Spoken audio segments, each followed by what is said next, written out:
Rest is one of the most misunderstood movements of faith.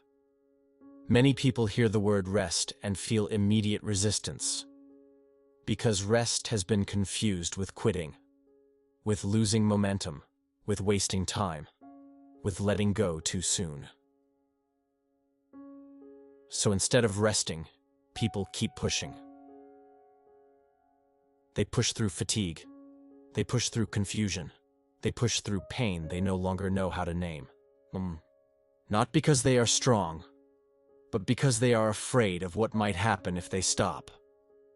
For many, stopping feels dangerous, because stopping removes distraction.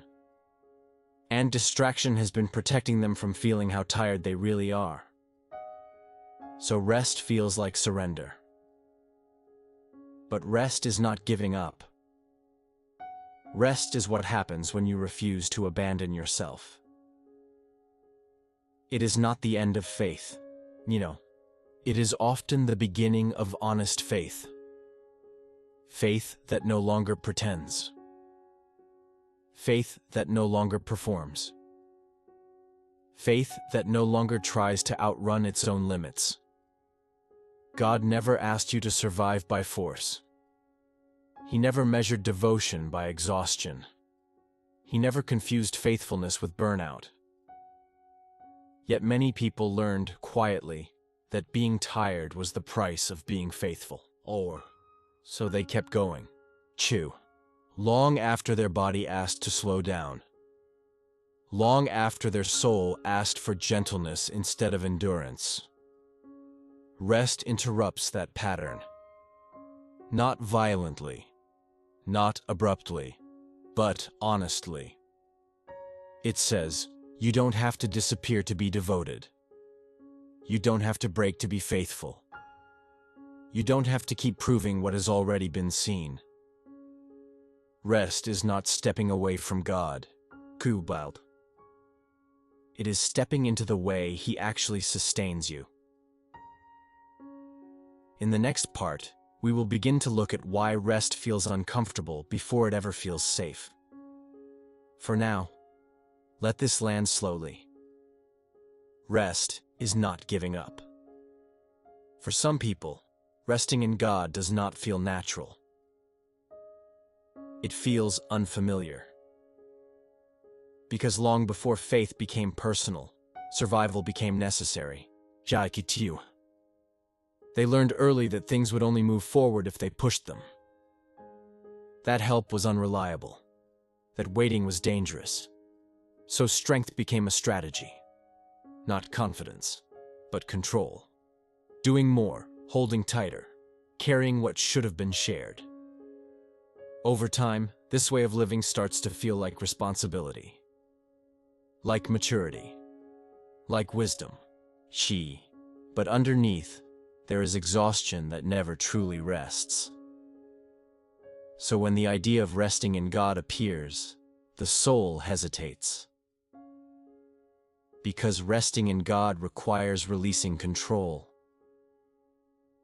And release feels unsafe when control was what kept you standing. Trusting God can feel like stepping into space without knowing if you'll be caught, especially for those who learn to catch themselves. Self-reliance is often praised, but it can quietly isolate the soul, because carrying everything alone leaves no room for rest. Resting in God is not about doing nothing. It is about doing less with clenched hands, and more with open ones.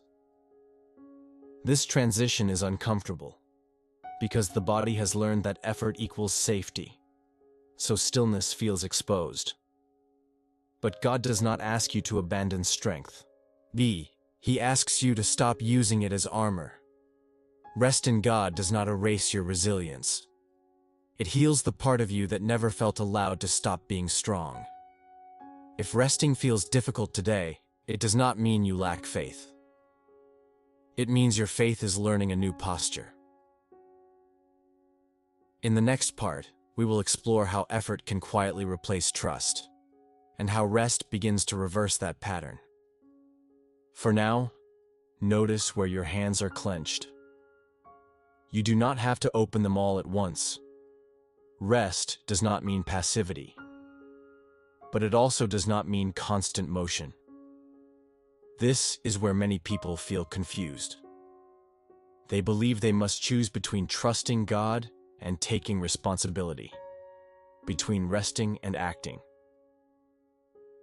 But faith was never meant to split your life in two. Rest is not the opposite of action. Well, why? It is the ground from which right action grows. When action comes from rest, it feels different.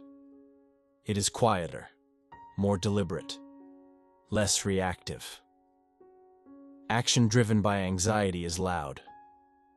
Action grounded in rest is steady. So the question is not, should I do something? The question is, from where am I doing it? Many people act to escape discomfort. They move to avoid waiting. They fix to avoid feeling. They plan to avoid uncertainty. This kind of action never brings peace, because it is not led by trust. It is led by fear that rest will expose something they are not ready to face. But rest does not ask you to stop living. It asks you to stop running. When you rest in God, you begin to notice which actions are necessary and which are distractions. Necessary actions feel clear.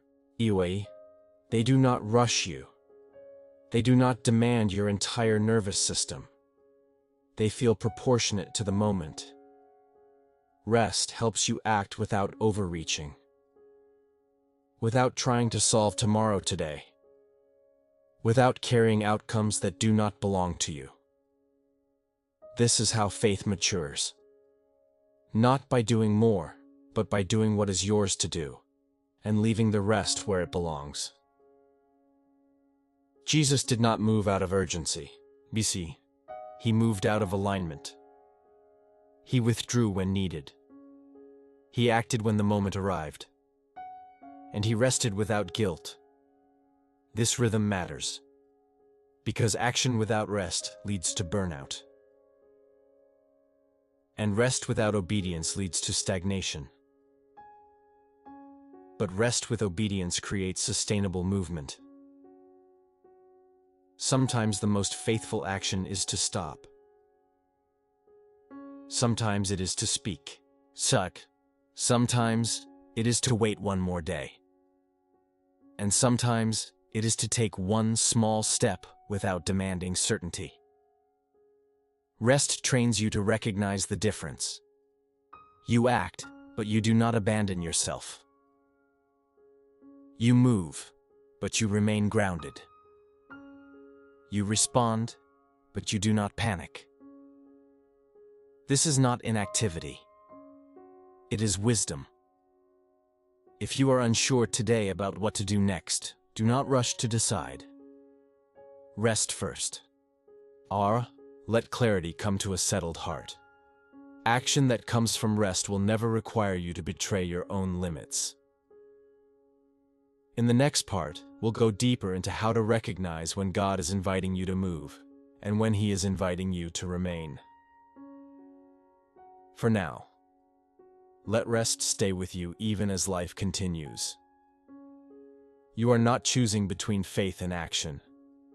You are learning how they belong together. One of the deepest struggles in a life of faith is knowing when to move and when to remain. Many people assume that if God is involved, there will be clarity first. A clear sign, a strong feeling, a sense of certainty. But often, that is not how guidance comes. Instead of clarity, there is quiet. Instead of certainty, there is calm. And calm can be confusing for those who are used to urgency. Urgency feels productive. It gives the illusion of direction. But urgency is not discernment. It is often anxiety wearing the mask of responsibility. God rarely leads through pressure. Pressure narrows the soul.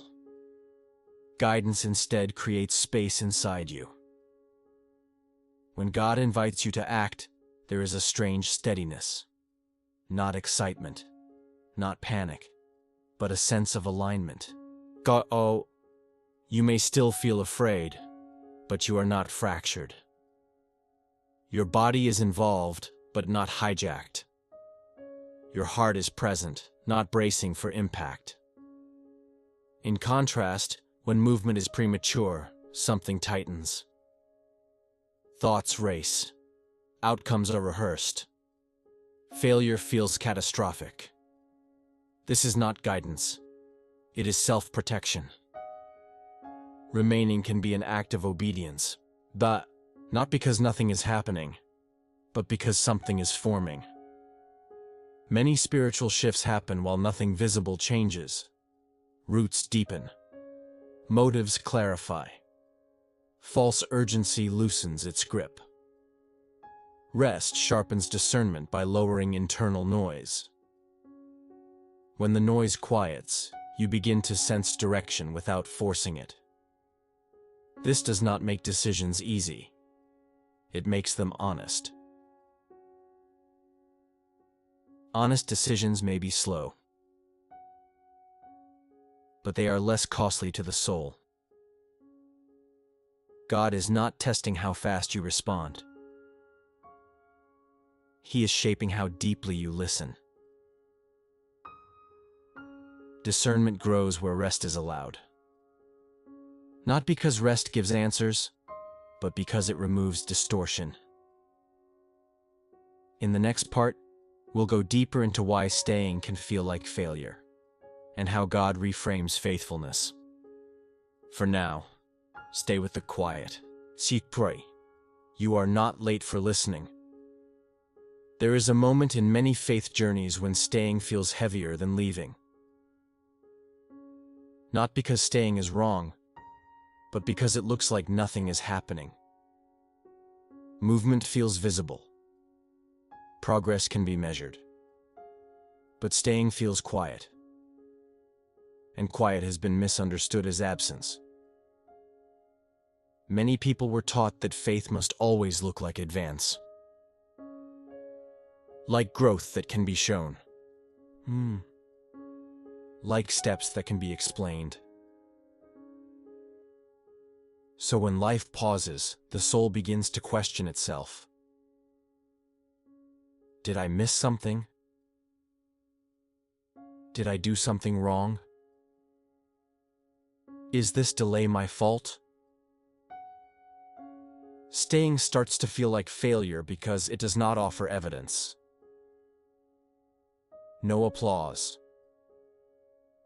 No confirmation. No clear reward. And for people who learned to equate faith with fruitfulness, this can be deeply unsettling.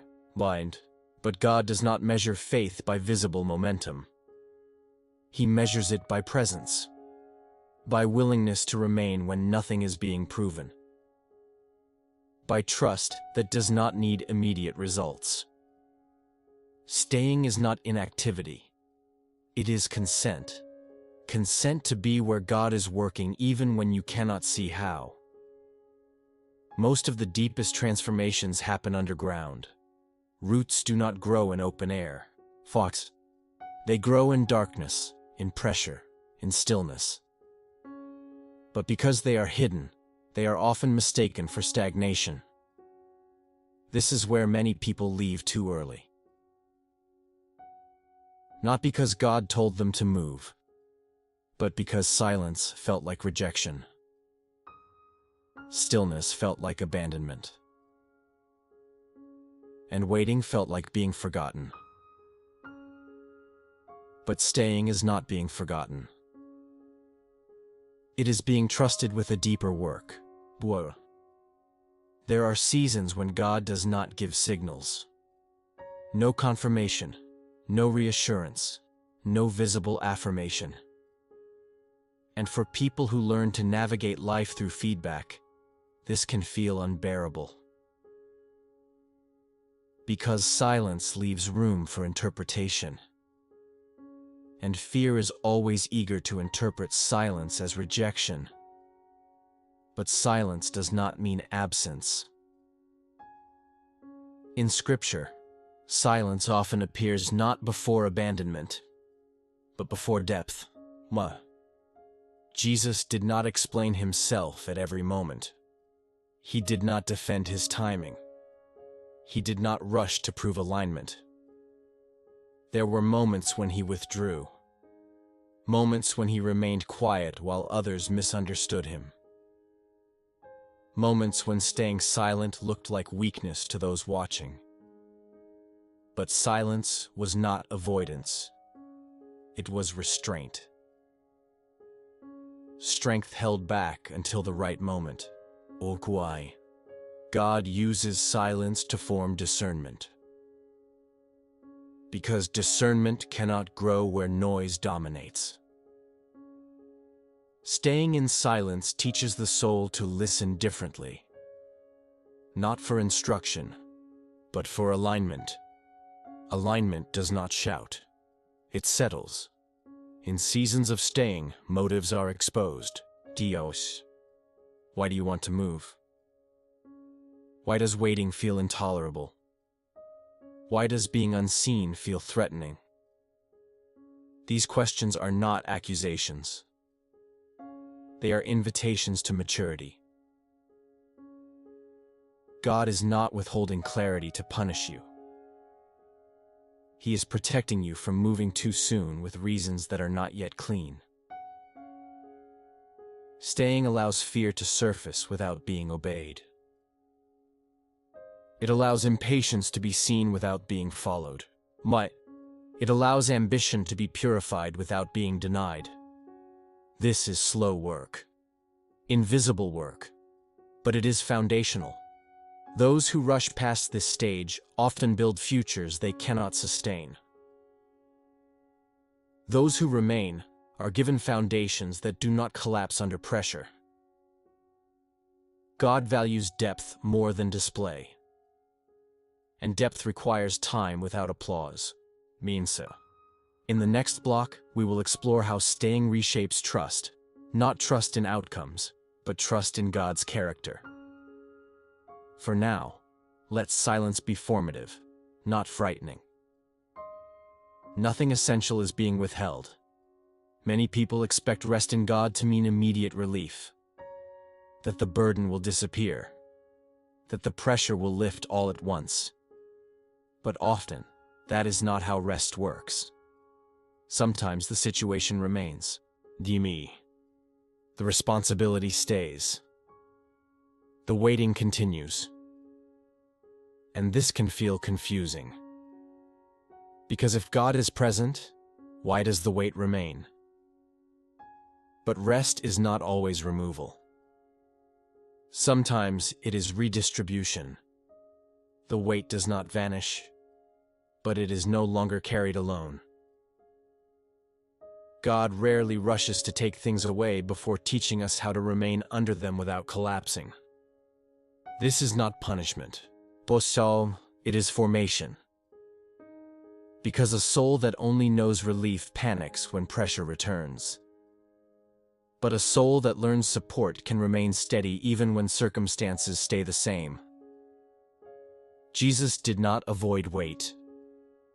He learned to carry it in union with the Father. He withdrew to rest, then returned to responsibility without losing himself. This rhythm matters, Okomoso, because rest does not exist to eliminate all strain, but to keep strain from eroding the soul. When God carries weight with you, your posture changes. You stop bracing. You stop clenching. You stop anticipating collapse. Strength becomes shared. And shared strength lasts longer. If today the burden is still there, do not assume rest failed. It may mean rest is teaching you a deeper dependence. What? Not dependence that weakens, but dependence that steadies. In the next part, we will explore how this shared strength begins to heal fear about the future. For now, notice where the weight sits. You are not carrying it alone anymore. Sometimes it is not the present that exhausts you. It is the future. Not what is happening now, but what might happen later. The mind goes ahead before the body is ready. It tries to prepare. It tries to protect. It tries to prevent pain that has not yet arrived. And without noticing, you begin to live in a time that does not exist yet. This is how fear of the future forms. Quietly. Not as panic, but as constant alert. A tension that never fully releases. A readiness that never rests. Many people believe they are anxious because they care. But often they are anxious because they feel responsible for what is not theirs to carry. The future becomes a burden instead of a promise. So rest feels irresponsible. Because resting feels like lowering your guard. And lowering your guard feels dangerous when you believe everything depends on you. But God does not meet you in imagined tomorrows. He meets you here, in this breath, in this moment. Rest gently pulls the soul back into the present. Not by force, but by safety. It reminds you that you are not late, that nothing essential is slipping away right now, that tomorrow does not need to be carried today. This does not mean the future will be easy. It means you will not face it alone. Fear begins to loosen when time returns to its rightful place. Today is where grace is available. Brisoir. Tomorrow will have its own grace when it arrives. You do not need to borrow strength from a day that is not here yet. Rest teaches the heart to trust presence over prediction. To trust God without demanding certainty. To remain without rehearsing disaster. If your thoughts keep running ahead, do not judge yourself. Gently return. Again. And again. Each return is an act of trust. In the next part, we will talk about how rest reshapes identity, from someone who holds everything together to someone who is held. For now, let the future rest. You are allowed to stay here. For a long time, you may have believed that strength meant holding everything together. Being the one who doesn't fall. The one who keeps going. The one others rely on. And little by little, this belief shaped your identity. You became the strong one. The dependable one. The one who carries weight without asking for help. At first, this felt like maturity. Like responsibility. Like faith. But over time, something quiet began to happen. Strength turned into pressure. Responsibility turned into isolation. And faith turned into effort. Rest invites a different identity. Not one that collapses, but one that softens. Not one that abandons responsibility, but one that no longer carries it alone. Being held feels unfamiliar when you've learned to hold everything. It can feel passive, even unsafe. Because letting go requires trust without proof. But God does not ask you to stop being faithful. He invites you to stop being alone in it. You were never meant to be the foundation. You were meant to stand on one. Rest slowly teaches the soul that support is not failure. That needing help does not disqualify you. That receiving is not weakness. Identity shifts here. From, I must keep everything together, to, I am being held. This shift is quiet. Often unnoticed. But it changes everything. You begin to breathe differently. You respond instead of brace. You remain present without hardening. Being held does not remove your agency. It restores it. Because you are no longer acting from depletion. You are moving from support. If today you feel tired of being the strong one, let that be noticed. Not judged, not corrected, just noticed.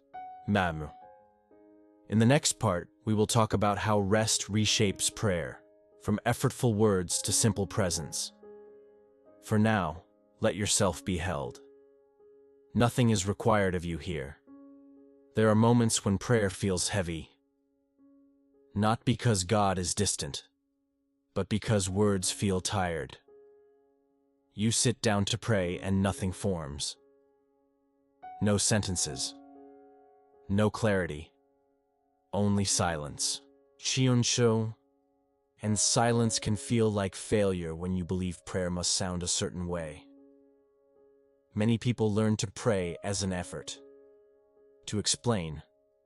To justify. To ask correctly. So when language runs out, they assume something is wrong. But prayer does not begin with words. It begins with attention, with staying, with turning toward God without needing to perform. God does not require well-formed sentences to be present. He requires presence. And presence is available even when speech is not. When prayer becomes presence, silence is no longer empty. It becomes shared. A quiet space where nothing needs to be solved. Nothing needs to be explained. Nothing needs to be fixed. This kind of prayer does not rush. It does not measure progress. Sign. It does not ask, "Did I do this right?" It simply remains. And remaining is enough. Jesus often withdrew to pray in silence, not always to speak, but to be with the Father. Presence strengthens what words cannot. It steadies the soul. It recenters the heart. It allows rest to deepen. If today you do not know what to say to God, do not force language. Sit. Breathe. Stay. That is prayer too. In the next part, we will talk about how rest carries into daily life, not as a moment, but as a way of being. For now, let prayer be simple. You are already heard. Rest is not meant to stay in quiet moments only. It is meant to follow you into ordinary life, into conversations, into responsibilities, into decisions that still need to be made. But this is where many people struggle. Because life does not slow down just because the soul has. Tasks remain. People need answers. Time still moves forward. So rest must learn how to live inside movement, not as interruption, but as grounding. You begin to carry rest into how you speak, into how you listen, into how quickly you respond. Rest changes pace before it changes circumstances. You may notice you no longer rush to explain yourself. You no longer feel pressure to fill every silence. You pause before reacting. These pauses are not laziness. They are discernment taking shape. Rest in daily life looks very simple. It looks like breathing before answering. Like choosing honesty over performance. Okay? Like stopping before exhaustion decides for you. You begin to notice what drains you and what sustains you. And instead of forcing balance, you begin to honor limits. Limits are not barriers. They are guides. God often speaks through what you cannot sustain without rest. Living rested does not make life smaller. It makes it more honest. You do less from pressure and more from clarity. Circuitor. Rest becomes the place you return to again and again. Not because life is quiet, but because your center is. In the next part, we will speak about how rest reshapes hope. Not hope that rushes ahead, but hope that waits with confidence. For now, let rest walk with you. You do not have to leave it behind to live your life. Hope is often misunderstood. Many people think hope means looking ahead with excitement, expecting change, waiting for relief, watching the horizon for something new to appear. But this kind of hope can quietly become exhausting, because it is always leaning forward, always anticipating, always measuring time by what has not yet arrived. When hope rushes, the present can feel empty, like a place you are only passing through. But rest reshapes hope. Jui Moiga teaches hope to settle, to stay rooted where life is actually happening. Hope does not disappear when it slows down. It deepens. It becomes less dependent on outcomes, less fragile when things take longer than expected. This kind of hope does not deny the future. It simply refuses to abandon the present for it. Hope grounded in rest can wait without bitterness, without panic, without self-blame. It trusts that what is meant to come does not require anxiety to arrive. God does not feed hope with urgency. He feeds it with presence. Presence that reminds you that you are not forgotten, even when nothing has changed yet. Hope like this is quiet. It does not announce itself, but it holds. It keeps the heart open without forcing movement. If today you feel tired of waiting, do not assume hope is gone. It may simply be learning how to breathe. In the final part, we will bring everything together with a gentle closing, not instruction, but blessing. For now, let hope rest. It knows how to stay. There is nothing left you need to do here. Nothing you need to figure out before this moment ends. Nothing you need to fix to be allowed to rest. If you are still listening, still breathing, still present, that is not weakness. That is faith without force. Rest is not giving up. It is choosing to remain without abandoning yourself, without abandoning God. You are not falling behind because you slowed down. You are not disappointing heaven because you stopped pushing. You are learning how to stay, to stay present without tension, to stay faithful without exhaustion, to stay human without shame. God does not wait for you on the other side of effort. He is here. In the quiet, in the pause, in the place where nothing is being proven. If today all you could do was stay, that is enough. If nothing changed yet, if no answers came, if clarity did not arrive, that is enough. God is not measuring your progress. He is honoring your presence. So let this moment end gently. No rush. No pressure. No conclusion needed. If you feel led, you are welcome to leave a quiet word in the comments. Just one word that describes how your soul feels right now. Tired. Calm. Heavy. Relieved. There is no right answer. And if you feel drawn to remain in this space, you are welcome here. Not to become more, not to do more, but to rest. This is rest for the soul, a place where faith is gentle, where rest is not failure, and where remaining is enough. Stay as long as you need.